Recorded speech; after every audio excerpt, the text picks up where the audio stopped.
Hoekom is die wêreld soos wat dit is?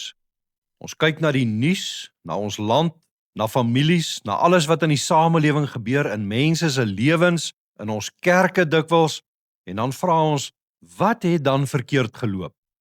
Baie keer sê ons probleme kom van swak leierskap of verkeerde besluite. Dit is korrupsie of gebroke gesinne wat dit veroorsaak.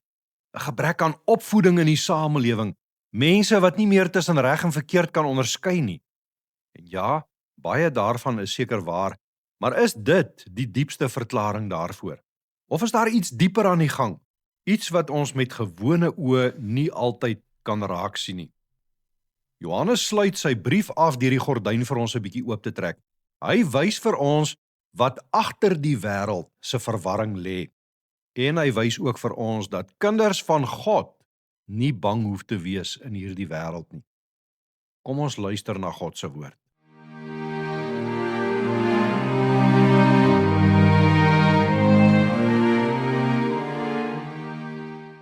Goeiedag, ons maak vandag klaar met ons voorlesing uit die eerste brief van Johannes.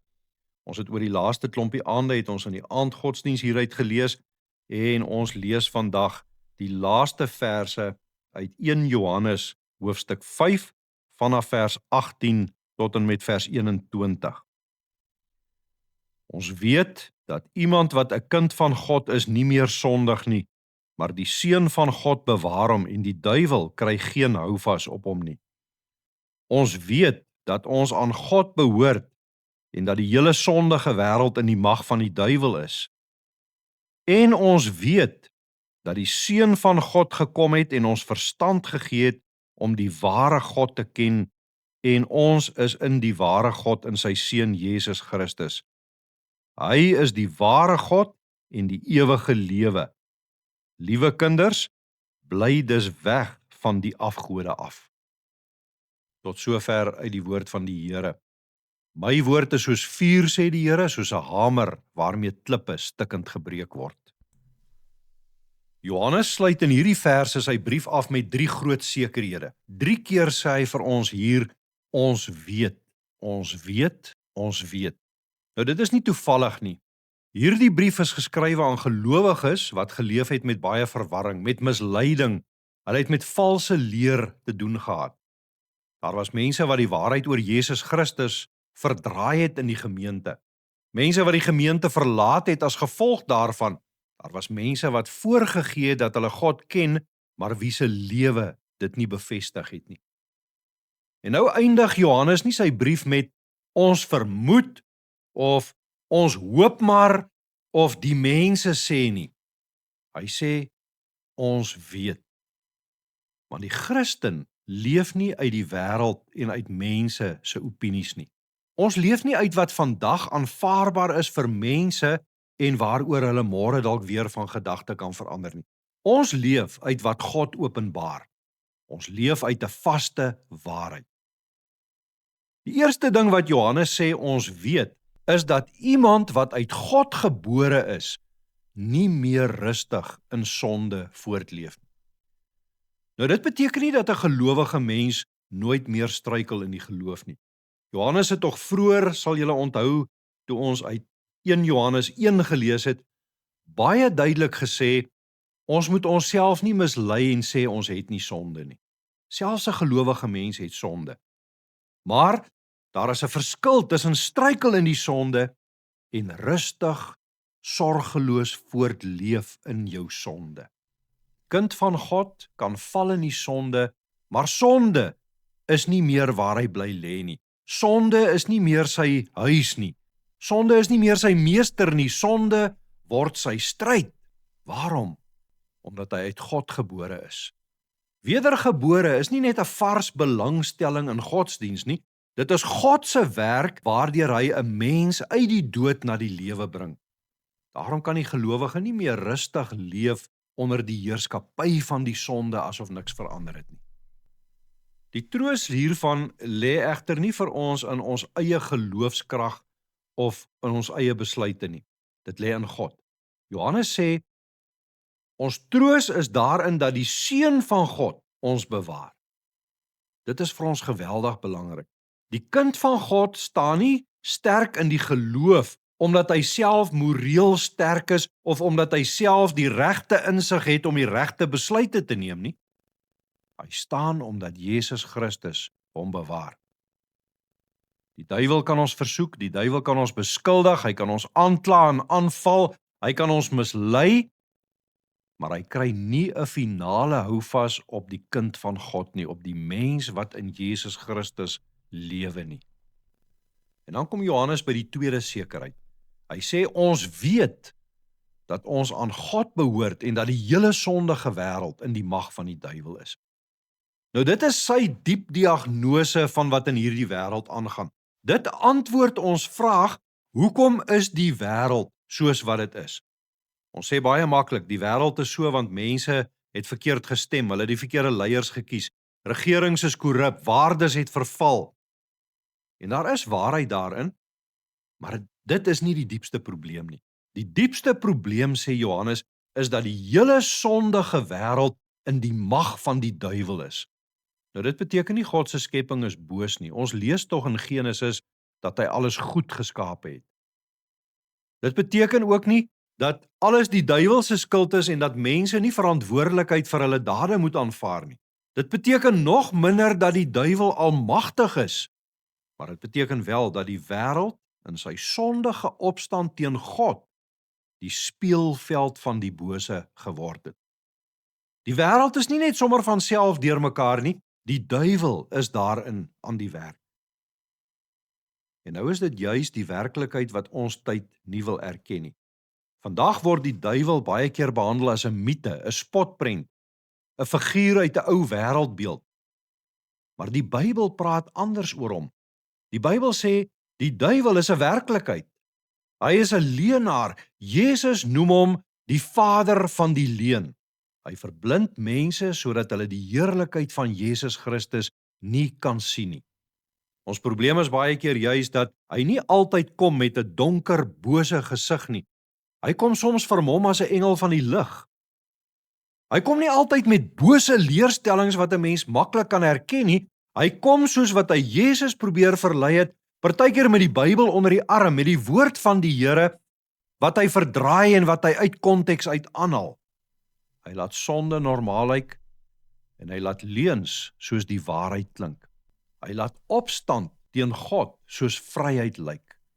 Dit waarvan ons wêreld soms afgode maak, laat hy lyk soos wysheid en liefde en selfverbetering en vooruitgang. Hy sê nie altyd vir mense, moenie in Christus glo nie. Hy sê partykeer net vir ons, volg hom as 'n wonderlike voorbeeld. Kyk wat sy inspirasie is hy. Wat 'n wonderlike helper is hy nie wat jou sal help om al jou drome vir hierdie lewe waar te maak nie. En voor ons kry, het ons van Jesus Christus minder gemaak as wat hy is. Net 'n voorbeeld, net 'n inspirasie, net 'n helper. Nie die verlosser nie, nie die redder uit ons sonde wat ons roep tot geloof en bekering nie. Dit is ook hoe die leuen van godsdienstige neutraliteit werk. Die wêreld sê, moenie so streng wees nie, moenie so absoluut wees nie. Moenie sê, Jesus is die enigste weg nie. Moenie sê, niemand kom na die Vader toe behalwe deur hom nie. Nee man, laat 'n bietjie ruimte. Respekteer ander gelowe, hulle is almal ewig geldig voor God. Hulle soek saam na die waarheid, so asof God homself nie finaal en beslissend in sy seun geopenbaar het nie. Natuurlik moet ons ander mense en ander gelowe ook met waardigheid behandel, maar ons mag nooit die evangelie weggee onder die naam van verdraagsaamheid. Wanneer 'n kerk ruimte gee dat 'n ander godsdiens van die preekstoel af as 'n geldige pad na God toe weer klink, is dit nie liefde nie. Dis nie nederigheid nie. Dis nie ruimhartigheid nie. Dit is verraad teen Jesus Christus. Want Jesus het nie gesê, ek is een van baie paaie nie. Hy het gesê, ek is die weg en die waarheid en die lewe. Niemand kom na die Vader toe, behalwe deur my nie. Daarom moet ons nie naïef wees nie.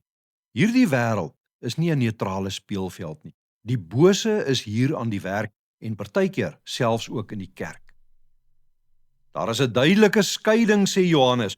Of ons behoort aan God, of ons lê saam met die sondige wêreld in die mag van die duiwel. Jesus het een keer ook gesê, wie nie vir my is nie, is teen my. Daar is nie 'n veilige middelgrond tussen Jesus Christus en die wêreld. Daar's ook nie 'n veilige middelgrond in gehoorsaamheid aan God nie. Ons tydse mense sê baie keer, moenie so hard wees nie, wees sagter oor die sonde. Jesus het sondaars mos lief, hy aanvaar hulle soos hulle is. Ja, hy het sondaars lief, maar sy liefde laat hulle nie toe om in hulle sonde te bly baie nie. Sy liefde werk deur bekering, deur vergifnis, deur heiligheid, in gehoorsaamheid en tot eer van God. Daarom is dit ook 'n leuen om radikale gehoorsaamheid aan Christus af te water en dit liefde te noem. Liefde sonder waarheid is nie die liefde van Jesus Christus nie. Verdraagsaamheid teenoor die leuen is nie getrouheid aan God nie. Om neutraal te wil staan wanneer Jesus Christus gepreek, gehoorsaam en bely moet word, is om klaar die verkeerde kant van die draad te kies. Maar Johannes wil dit nie sê om gelowiges bang te maak nie, hy wil dit sê om ons wakker te maak. Die duiwel is werklik, wil hy sê, maar ons kan weet hy is nie God se gelyke nie. Hy is gevaarlik, maar hy is nie soewerein nie. Hy is aktief, maar Jesus het hom klaar oorwin. Christus bewaar die wat uit God gebore is teen die werk van die duiwel. Daarom kom Johannes in die laaste vers met hierdie derde sekerheid. Hy sê, die Seun van God het gekom en hy het ons verstand gegee om die ware God te ken. Ons ken die waarheid nie omdat ons slimmer is nie. Ons as gelowiges sien die wêreld nie reg omdat ons van nature 'n beter onderskeidingsvermoë as ander het nie. Ons ken die ware God alleen omdat Christus gekom het en omdat hy ons verstand gegee het. Hy het ons oë oopgemaak deur sy woord en deur sy gees. Hy laat ons sien wie God werklik is. En dan sê Johannes, ons is in die ware God. Ons is in sy Seun, Jesus Christus. Hy is die ware God en die ewige lewe. En dit is die groot troos van hierdie slot van die 1 Johannesbrief. In 'n wêreld vol leuns gee Christus ware kennis. In 'n wêreld onder die mag van die duiwel bewaar Jesus Christus sy kinders en sy kerk.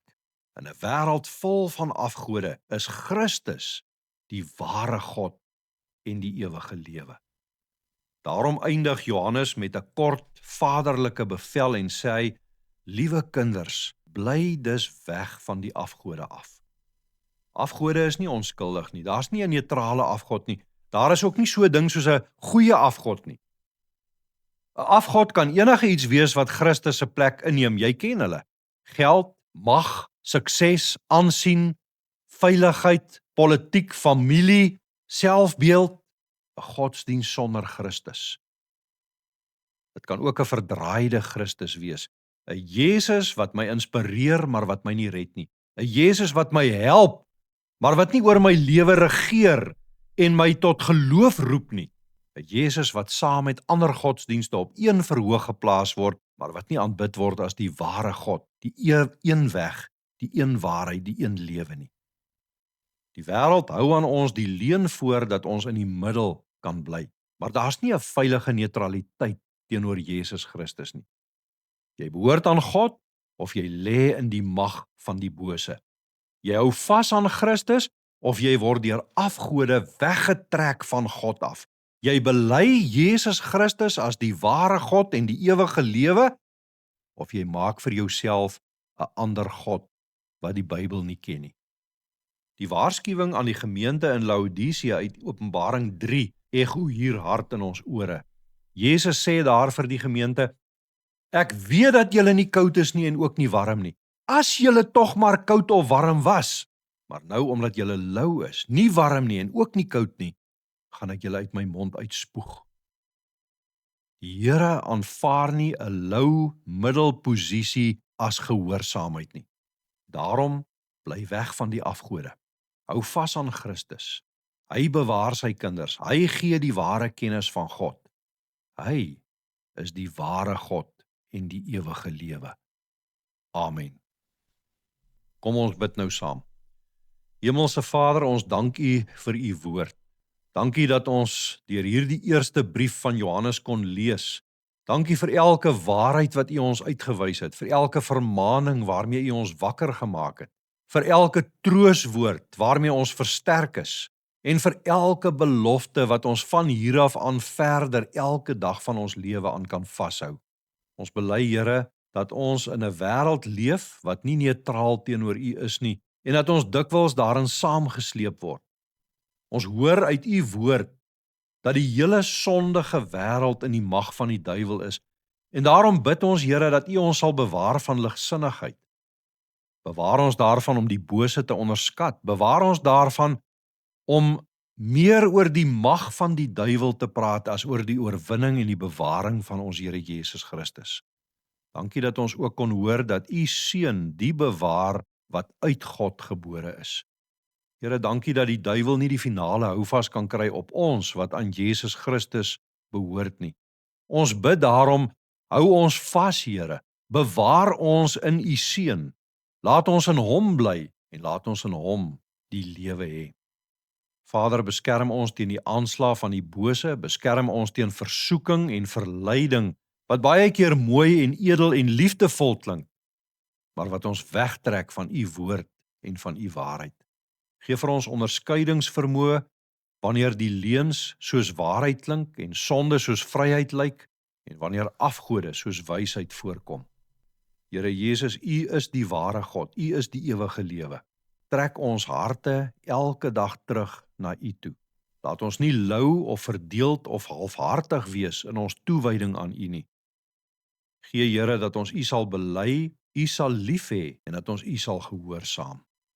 Ons bid dat U ons vandag en elke dag van ons lewens sal bewaar deur U woord en deur U Gees.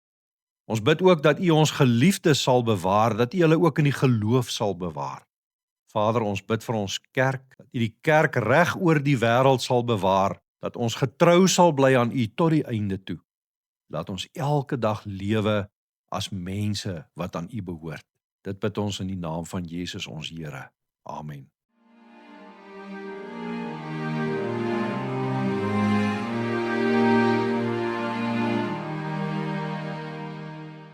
God se woord keer nooit leeg terug nie. Hy gebruik dit om mense se harte en lewens te verander. Stuur gerus hierdie voorlesing aan iemand wat vandag die woord van die Here nodig het.